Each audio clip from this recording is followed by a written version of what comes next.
Alright, so here's a little video I made on DIY collapsible telescoping retractable stakeout pole that I built.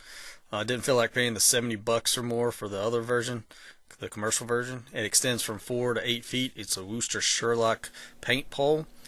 It does not float. That's an important part. I'll say that again. It does not float. So you might need to rig something up for that. But, you know, it costs 28 bucks, so it's not a $70 pole, because that's exactly what I think some of the other products are out there, and I just didn't feel like paying that for that. Nice extending feature. It goes from 4 to 8 feet, which is nice. You can screw on a paintbrush roller on the end, which is what I'm going to use to make the pointy end. There you go. In this segment of the video, I'm going to show how I am going to make kind of the spear tip point. Now, what I've got here is just a normal, I don't know, it was like $3 paint roller. And to get this little metal part out, what I'm going to do is stick it over the flame, kind of heat it up. Now, it's probably best that you do this in a well ventilated area, but you know, I'm just going to do this here in the kitchen, and shouldn't be too much, but you know, watch yourself, because you are melting plastic and that's going to put off some fumes. But you know, heat it up enough, and then what you'll be able to do is kind of come in there and pull this metal part out. There we go, nice and easy. And you can see that gets a little hot, so watch yourself right there. But that takes this out. And now we've got a part that's going to screw into the bottom of our paintbrush roller that we bought, and we're going to fashion this into a spear of some sorts, and I'm going to show you how I'm going to do that later.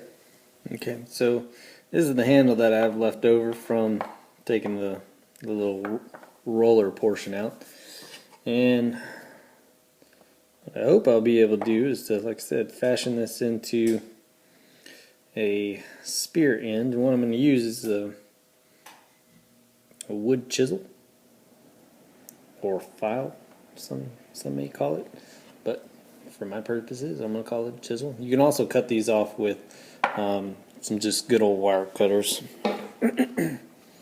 some of those guys, but I want to start fashioning this into a pointy part. So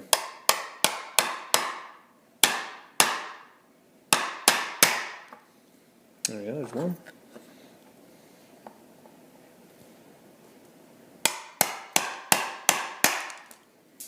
There we go. So now the end of our spear is going to start taking shape. So what I'm doing right here in this quick segment is just whittling down with my wood chisel or file, whichever one it's called, trying to get the point to where I know it's definitely going to stick in the mud, and you know, won't be too fragile or anything that it's going to be breaking off and I'll lose the pointy tip. And also just trying not to cut myself, because I don't want to bleed out on my floor here. Alright, so what I'm going to do here is put on the paintbrush roller, and again, that's why I did this, because it's already perfectly made for it. And just, you know, screw it on and you're ready to go. I mean, that's really all there is to making this pole, which I really liked. And you know, it extends. It's good for fighting off other kayakers when they're trying to get in your spot.